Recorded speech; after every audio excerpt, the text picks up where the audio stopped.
اب ہم آتے ہیں سیدنا صالح علیہ السلام کے قصے کی طرف۔ دن گزرتے گئے اور لوگ ایک بار پھر ابلیس لعین کے وسوسے میں آ کر کفر کی طرف پلٹ آئے، کیونکہ ابلیس کسی بھی شخص کو وسوسے میں ڈالے بغیر نہیں چھوڑتا۔ اس طرح ایک بار پھر کفر پھیل گیا، چنانچہ اللہ نے ان کی ہدایت کے لیے صالح علیہ السلام کو مبعوث فرمایا۔ یہ سمود کے پوتوں میں سے ایک عربی نبی تھے۔ ان کا نسب نامہ اس طرح ہے: صالح بن عبید بن سیاف بن ماشق بن عبید بن حاضر بن سمود بن ارم بن سام بن نوح علیہ السلام۔ گویا صالح علیہ السلام کا تعلق قوم سمود سے تھا، اور یہ قوم عاد کی نسل سے تھی۔ سمود کی قوم نے یمن کو خیرباد کہا اور جزیرے سے شمال کی طرف منتقل ہو گئے، پھر وہاں ہجر نامی ایک بستی میں جا ٹھہرے۔ قرآن کریم کی سورۃ الحجر اسی بستی کے نام سے موسوم ہے۔ قوم عاد کا تذکرہ سورۃ الحجر کے علاوہ سورۃ الاحقاف اور سورہ ہود میں بھی ہے۔ اللہ تعالیٰ سورۃ الحجر آیت 80 میں فرماتے ہیں، اور ہجر والوں نے بھی رسولوں کو جھٹلایا۔ ہجر قوم سمود کا مرکزی شہر تھا۔ اب وہ مدائن صالح کے نام سے مشہور ہے۔ یہ شہر مدینہ منورہ کے شمال مغرب میں 380 کلومیٹر کے فاصلے پر واقع ہے۔ یہ لوگ بھی پہاڑوں کو تراش کر گھر بناتے تھے۔ یہ صنعت اور کاریگری انہوں نے قوم عاد سے وراثت میں پائی تھی۔ اللہ تعالیٰ سورۃ الفجر آیت 9 میں فرماتے ہیں، اور قوم سمود کے ساتھ کیا کیا جنہوں نے وادی میں بڑے بڑے پتھر تراشے تھے۔ قرآن مجید میں اللہ تعالیٰ ایک مقام پر فرماتے ہیں، اور ہم نے قوم عاد اور سمود کو غارت کیا جن کے بعض مکانات آپ کے سامنے ظاہر ہیں۔ ان کے مکانات ان کی تباہی سے لے کر اب تک موجود ہیں۔ شام کے راستے میں خیبر، تیما سے تبوک تک قوم سمود کے آثار پائے جاتے ہیں۔ یہ لوگ کس طرح پتھر تراش تراش کر گھر بناتے تھے، اللہ تعالیٰ نے سورۃ الاعراف آیت 74 میں اس کا ذکر کیا ہے۔ اس وقت کو یاد کرو جب اللہ تعالیٰ نے تمہیں قوم عاد کے بعد جانشین بنایا اور تمہیں زمین پر رہنے کا ٹھکانہ دیا کہ نرم زمین پر محل بناتے ہو اور پہاڑوں کو تراش تراش کر ان میں گھر بناتے ہو۔ سو اللہ کی نعمتوں کو یاد کرو اور زمین میں فساد مت پھیلاؤ۔ یہ آیت ان کی طاقت، جسم کی صلاحیت اور ماہر فن ہونے پر دلیل ہے۔ پہاڑوں کو تراشنا دراصل قوم عاد کی عادت تھی۔ یہ بھی چونکہ انہی سے تھے، اس لیے وراثت میں یہ کام انہیں بھی آ گیا تھا۔ جس طرح اللہ نے عاد کو اپنی نعمتوں سے نوازا تھا، اسی طرح سمود کو ان سے بڑھ کر نعمتیں دی تھی۔ اللہ تعالیٰ صالح علیہ السلام کی زبانی ان سے فرماتے ہیں، اے قوم سمود، کیا تمہیں ان چیزوں میں بے فکری سے رہنے دیا جائے گا، یعنی باغات، چشموں، کھیتوں اور کھجوروں میں جن کا خوشہ ملائم ہے، اور تم پہاڑوں کو تراش کر پرتکلف گھر بناتے ہو، پس اللہ سے ڈرو اور میرا کہنا مانو۔ لیکن ان لوگوں نے ہر طرح سے قوم عاد کی پیروی کی، نصیحت پکڑنے کی بجائے بتوں کی عبادت شروع کر دی۔ اللہ نے ان کے درمیان صالح علیہ السلام کو مبعوث فرمایا۔ آپ نبوت ملنے سے پہلے بھی عقل مند اور علم والے تھے، باعزت گھرانے سے تعلق رکھتے تھے، اپنے معاملات میں لوگ ان سے مشورے لیتے تھے، لہٰذا انہیں ایک خاص مقام حاصل تھا۔ لیکن جب آپ نے انہیں ایک اللہ پر ایمان لانے، اس کے سوا کسی کی عبادت نہ کرنے کی دعوت دی تو ان کا ساتھ چھوڑ گئے۔ جواب میں ان سے کہنے لگے، اے صالح، اس سے پہلے تو ہم تجھ سے بہت کچھ امیدیں لگائے ہوئے تھے۔ مطلب یہ کہ پہلے تو ہمارے نزدیک آپ کا بہت مرتبہ تھا، مقام تھا، ہمیں آپ سے بہت امیدیں تھیں، لیکن آپ نے تو یہ باتیں کہہ کر ہماری ساری امیدوں پر پانی پھیر دیا۔ ان کے اس جواب کے باوجود صالح علیہ السلام انہیں اللہ کی طرف بلاتے رہے اور ان سے کہتے رہے، اے میری قوم، اللہ کی عبادت کرو، اس کے سوا تمہارا کوئی معبود نہیں۔ تمام انبیاء کی اپنی اپنی قوم کو یہی دعوت تھی کہ اے لوگو، اللہ کی عبادت کرو، اسی نے تمہیں زمین سے پیدا کیا ہے، اسی نے تمہیں زمین میں آباد کیا ہے، اس سے معافی طلب کرو، یقیناً میرا رب قریب ہے اور دعاؤں کو قبول کرنے والا ہے۔ اے میری قوم، تم نیکی سے پہلے برائی کی جلدی کر رہے ہو، اللہ سے معافی کیوں نہیں مانگتے کہ تم پر رحم کیا جائے؟ اللہ سے ڈرو، میری اطاعت کرو، حد سے گزر جانے والے بے باک لوگوں کی اطاعت سے باز آؤ، وہ ملک میں فساد پھیلا رہے ہیں اور اصلاح نہیں کرتے۔ صالح علیہ السلام نے ہود علیہ السلام کی طرح اپنی قوم کو نصیحت کی، لیکن ان ظالموں نے بھی اسی طرح کفر کیا جیسے قوم عاد نے کیا تھا۔ کہنے لگے یہ کیسے ہو سکتا ہے کہ ہم اپنے میں سے ایک شخص کے تابع ہو جائیں؟ اس اکیلے کی اتنی زیادہ فضیلت کی آخر کیا وجہ ہے؟ ہم نہیں مان سکتے کہ ہم میں صرف اسی ایک پر اللہ کی باتیں نازل ہوتی ہیں۔ پھر وہ اس سے بھی آگے بڑھے اور اللہ کے نبی کو کھلے الفاظ میں پرلے درجے کا جھوٹا کہا، جادوگر کہا۔ پھر یہ سرکش اور کافر لوگ صالح علیہ السلام کے ساتھ ایمان لانے والے کمزور غریب لوگوں کو مخاطب کر کے کہنے لگے، کیا تم صالح پر ایمان رکھتے ہو؟ ہم تو اس کے منکر ہیں۔ اس طرح صالح علیہ السلام دن رات انہیں دعوت دیتے رہے، یہاں تک کہ یہ لوگ صالح علیہ السلام سے کہنے لگے، تم نے اور تمہارے ساتھیوں نے ہمارے اندر نحوست پھیلا رکھی ہے اور اسی لیے ہم مشکلات اور مصائب کا شکار ہیں، لہٰذا تم ہم سے دور ہو جاؤ۔ صالح علیہ السلام نے انہیں جواب دیا، تم پر نحوست اللہ کی طرف سے ہے، تم فتنے میں پڑے ہوئے لوگ ہو۔ پھر اس کے بعد وہ لوگ صالح علیہ السلام سے مکمل طور پر دشمنی کرنے لگے اور انہوں نے آپ کو یہاں تک کہہ دیا کہ آپ ہماری مجلس میں نہ آیا کریں کیونکہ آپ منحوس ہیں۔ پھر بات یہاں تک پہنچی کہ صالح علیہ السلام نے انہیں اللہ کے عذاب سے ڈرایا، دھمکایا اور کہا، اے میری قوم کے لوگوں، ذرا بتلاؤ تو اگر میں اپنے رب کی طرف سے کسی مضبوط دلیل پر ہوا اور اس نے مجھے اپنے پاس سے رحمت عطا کی ہو، پھر میں نے اس کی نافرمانی کی، تو کون ہے جو اس کے مقابلے میں میری مدد کرے؟ تم تو میرا نقصان ہی بڑھا رہے ہو۔ یعنی فرض کرو اگر میں حق پر ہوا اور یقیناً میں حق پر ہوں اور اللہ تعالیٰ نے مجھے اپنی نبوت سے بھی نوازا ہے، پھر بھی میں تمہاری باتوں میں آ کر اس کی نافرمانی کروں تو بلا شبہ اس وقت میں گھاٹے میں ہوں گا اور تم بھی خسارہ پانے والے ہوگے۔ اس پر وہ ظالم لوگ مقابلے پر اتر آئے، کہنے لگے اگر تو سچا ہے تو کوئی معجزہ لے آ، لیکن وہ معجزہ ہماری مرضی کے مطابق ہو، اس صورت میں ہم ضرور ایمان لے آئیں گے۔ آپ ایسا کریں کہ بستی کے کنارے پتھریلی چٹان میں سے دودھ دینے والی 10 ماہ کی حاملہ اونٹنی نکالیں، اس کا رنگ سرخ ہو۔ صالح علیہ السلام سے یہ مطالبہ کر کے وہ سردار لوگ ایک طرف بیٹھ گئے اور مذاق اڑانے لگے۔ ایک کہنے لگا اونٹنی 10 ماہ کی ہو، حاملہ ہو۔ دوسرا کہنے لگا لازمی طور پر اس کا رنگ سرخ ہو۔ پھر ایک تیسرا سردار بولا اس کی کھال پر بہت زیادہ اون ہو۔ چوتھا بولا موٹی تازی ہو، ہم نے پہلے اس قسم کی اونٹنی دیکھی نہ ہو۔ پانچواں بولا وہ اتنی بڑی ہو کہ اکیلی ایک دن تمام کنویں کا پانی پی جائے اور دوسرے روز ہم پئیں۔ یہ لوگ اسی طرح مذاق اڑا رہے تھے کہ صالح علیہ السلام نے ان سے کہا، اگر تمہاری مطلوبہ اونٹنی تمہیں مل جائے تو کیا تم ایمان لے آؤ گے؟ سب نے مل کر کہا، ہاں ضرور لے آئیں گے۔ صالح علیہ السلام نے فرمایا، تب تم ایک دن سب لوگوں کو جمع کر لو۔ مقررہ دن وہ لوگ جمع ہو گئے۔ ان کی موجودگی میں صالح علیہ السلام نے اللہ سے دعا کی، زمین پر زلزلہ طاری ہوا، ان کی آنکھوں کے سامنے چٹان پھٹی اور اس سے بالکل ویسی ہی اونٹنی نکلی جیسا کہ ان کا مطالبہ تھا۔ انہوں نے اپنی زندگی میں ایسی اونٹنی کبھی نہیں دیکھی تھی۔ اس میں وہ تمام صفات موجود تھیں جن کا ذکر ان لوگوں نے کیا تھا۔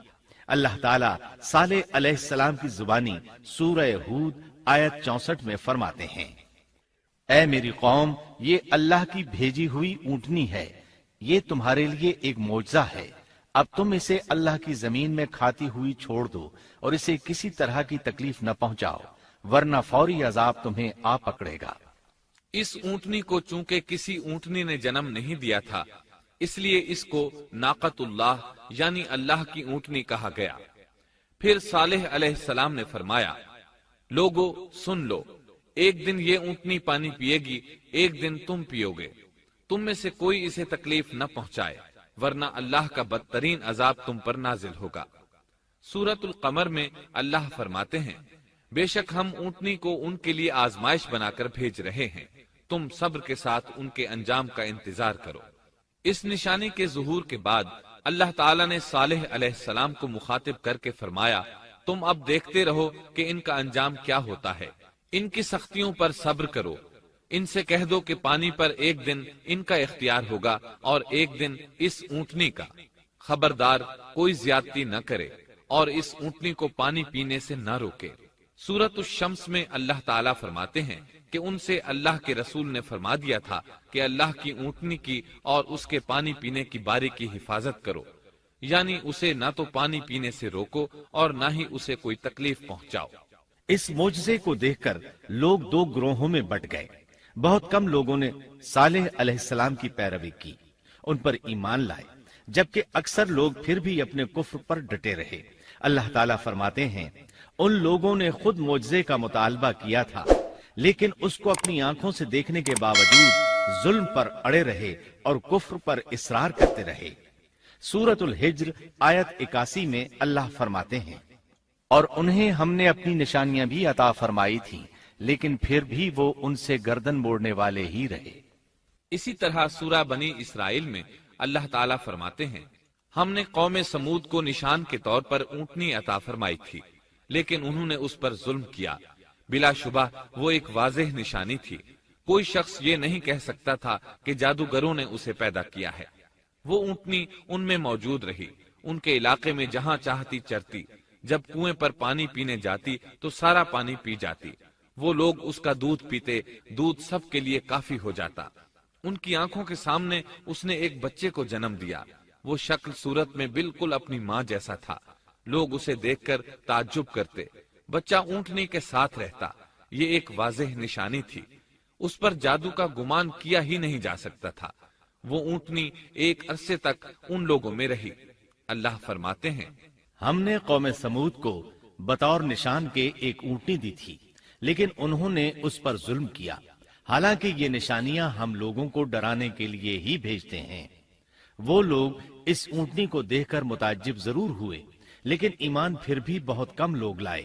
حالانکہ اس نشانی کے بعد انہیں چاہیے تھا ایمان لے آئیں۔ پھر ایک دن قوم کے سرداروں نے مشورہ کیا کہ اگر ہم نے صالح کو اسی طرح چھوڑ دیا تو کہیں لوگ ہمیں نہ چھوڑ دیں اور صالح کے پیروکار بن جائیں۔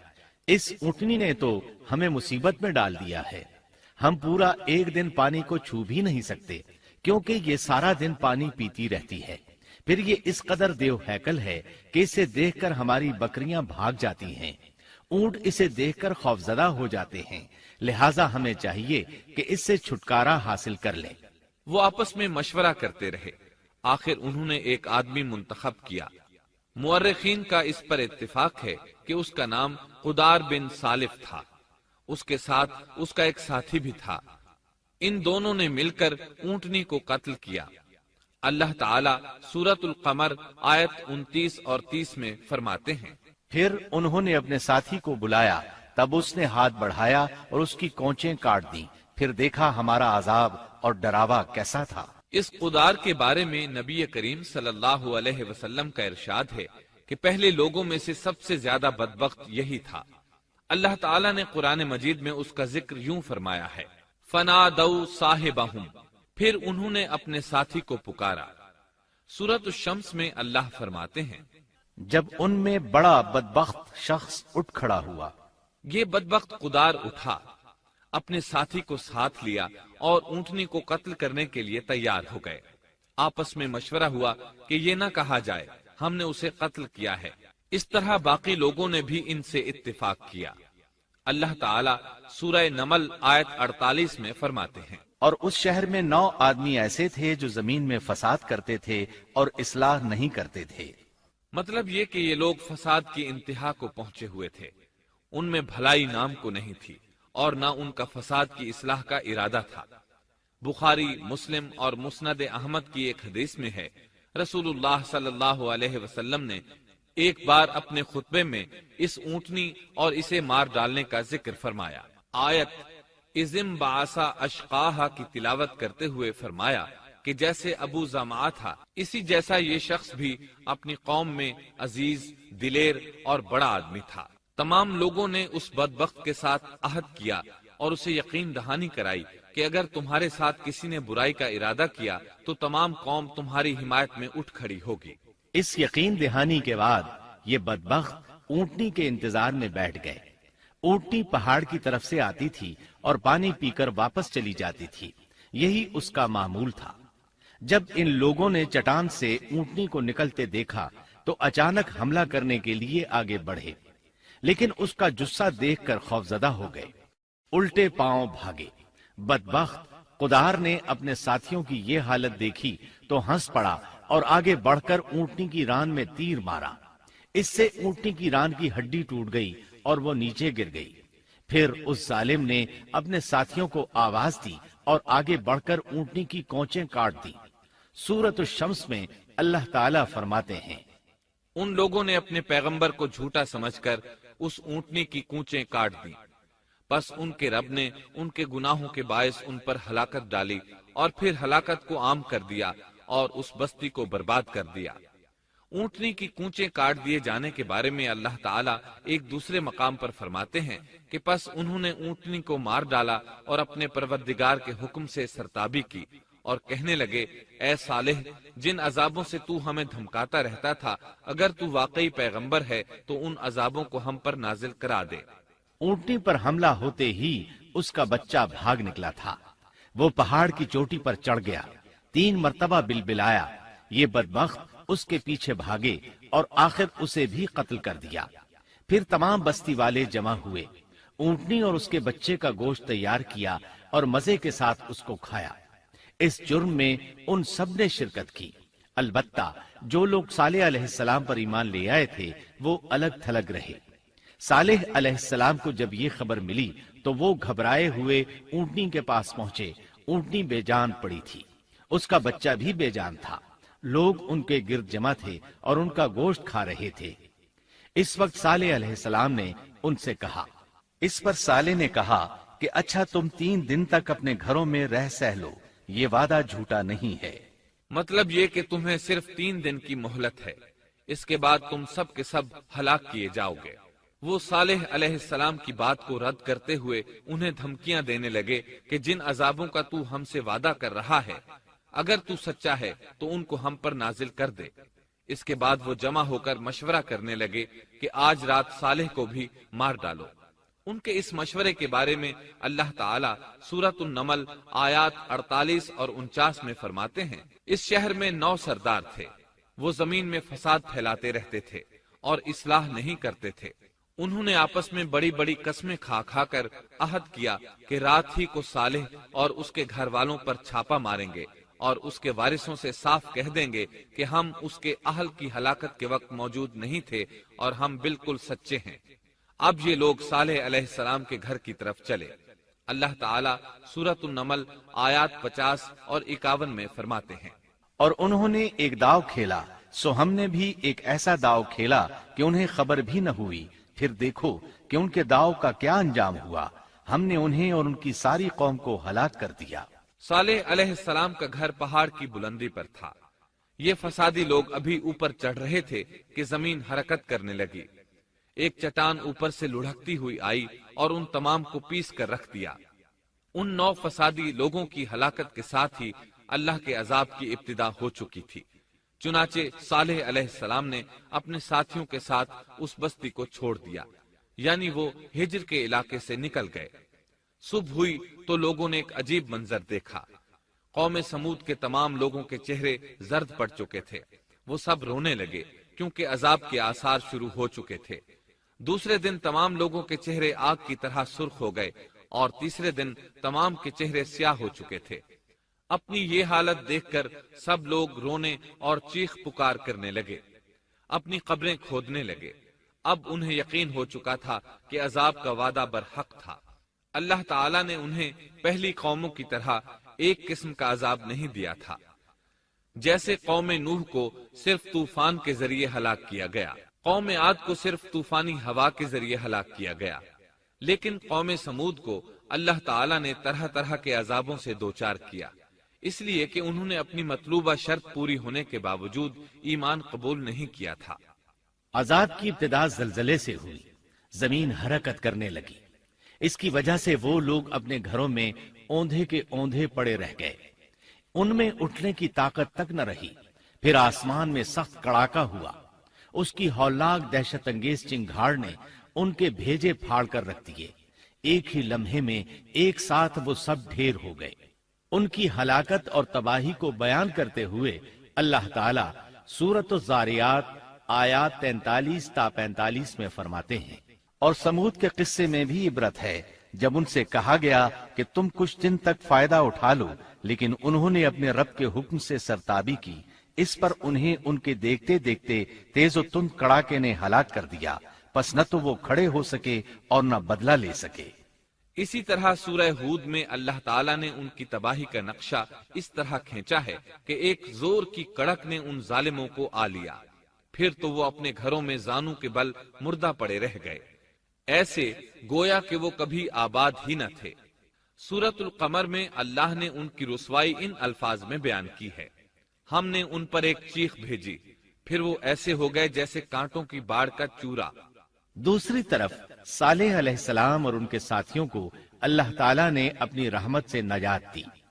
اللہ تعالیٰ سورہ ہود آیت 66 میں فرماتے ہیں، پھر جب ہمارا فرمان آ پہنچا ہم نے صالح اور ان پر ایمان لانے والوں کو اپنے فضل سے اس سے بچا لیا اور اس دن کی رسوائی سے بھی، یقیناً تیرا پروردگار نہایت توانا اور غالب ہے۔ اس قوم کے آثار آج تک باقی ہیں، مدینہ منورہ کے شمال مغرب میں ان کے گھر موجود ہیں، اب یہ علاقہ مدائن صالح کے نام سے مشہور ہے۔ سورۃ النمل میں اللہ تعالیٰ فرماتے ہیں، پس یہ ان کے گھر ہیں جو ان کے ظلم کے سبب ویران پڑے ہیں، بے شک اس میں دانش مندوں کے لیے نشانیاں ہیں۔ اللہ تعالیٰ نے ان کے نشانات کو آج تک باقی رکھا ہے تاکہ بعد میں آنے والوں کو یقین ہو جائے اور کسی قسم کا شک نہ رہے۔ عذاب کے آثار نمودار ہونے پر صالح علیہ السلام نے ان سے فرمایا تھا، اے میری قوم، میں نے تمہیں اپنے پروردگار کا حکم پہنچا دیا تھا اور میں نے تمہاری خیر خواہی کی، لیکن تم لوگ خیر خواہوں کو پسند نہیں کرتے۔ اس کے بعد صالح علیہ السلام اپنے ساتھیوں کے ساتھ وہاں سے ہجرت کر کے فلسطین آ گئے، وہیں رملہ نامی بستی میں رہنے لگے اور یہیں آپ کی وفات ہوئی۔ نبی کریم صلی اللہ علیہ وسلم صحابہ کرام رضی اللہ عنہم کے ساتھ تبوک تشریف لے گئے تو آپ نے مدائن صالح کے قریب قیام فرمایا تھا۔ صحابہ نے ان کنووں سے پانی لے لیا جو قوم سمود کے استعمال میں رہے تھے، کچھ برتن بھی وہاں سے لے لیے۔ آپ کو پتہ چلا تو آپ نے حکم فرمایا، ان برتنوں کو توڑ دو اور اس پانی کو بہا دو اور اس پانی سے جو کھانا تیار کیا ہے اس کو الٹ دو۔ آپ نے انہیں ان گھروں میں داخل ہونے سے بھی روک دیا جن میں اللہ کا عذاب نازل ہوا تھا۔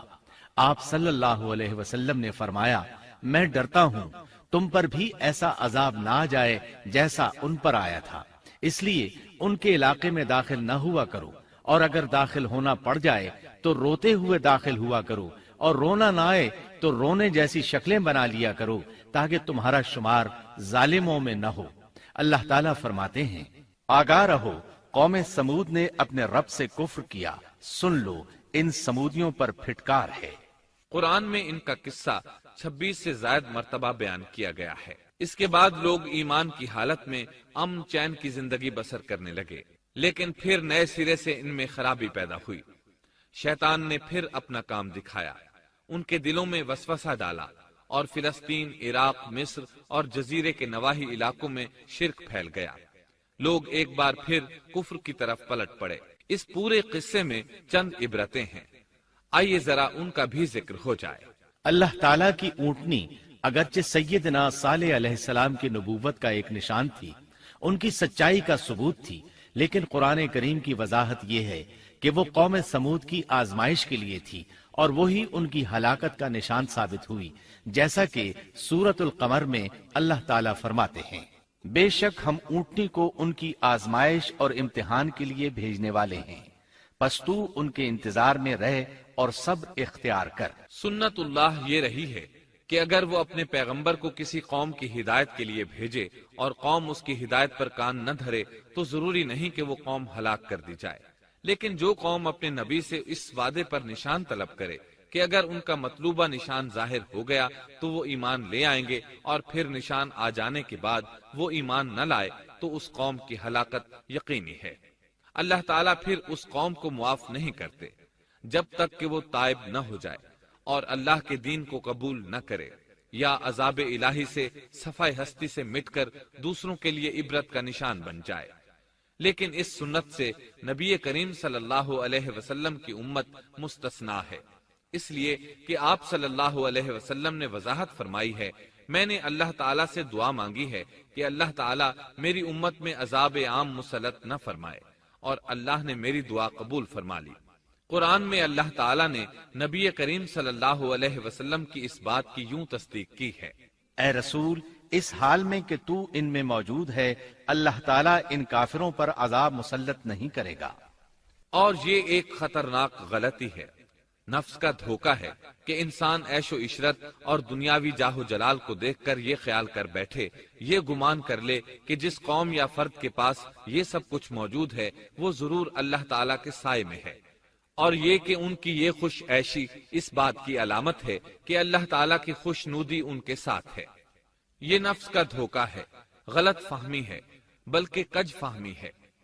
قرآن کریم کے اس واقعے میں جگہ جگہ اس بات کی وضاحت ہے کہ بعض اوقات زیادہ سے زیادہ خوش عیشی زیادہ سے زیادہ عذاب کا پیش خیمہ ثابت ہوتی ہے، اگرچہ قوموں کے لیے اس کی مدت چند ماہ یا چند سال نہیں بلکہ گھبرا دینے والی مدت ہی کیوں نہ ہو، مگر ہر قسم کی دنیاوی کامیابیوں اور خوش عیشیوں کے ساتھ جب ظلم، سرکشی اور غرور کسی قوم کا مستقل شعار بن جائے تو سمجھ لو اس کی تباہی اور ہلاکت کا وقت قریب آ پہنچا۔ اللہ تعالیٰ فرماتے ہیں، تیرے رب کی پکڑ بہت سخت ہے، لیکن اس کے ساتھ ہی یہ بات بھی ہے کہ کسی قوم میں تمام تر خرابیوں کے باوجود اگر قوم سے اکثر افراد اللہ کے شکر گزار ہوں، اس کے بندوں کے ساتھ انصاف کرنے والے اور آپس میں نیک نیت اور خیرخواہی کرنے والے ہوں تو بلا شبہ وہ اللہ کے ہاں مقبول بندے ہیں، اور انہی کو دنیا اور آخرت کی کامیابیوں کی بشارت ہے، اور انہی کے لیے یہ دنیاوی عیش اللہ کی بے انتہا نعمتوں کی علامت ہے۔ انہی الفاظ پر سیدنا صالح علیہ السلام کا قصہ اختتام کو پہنچا۔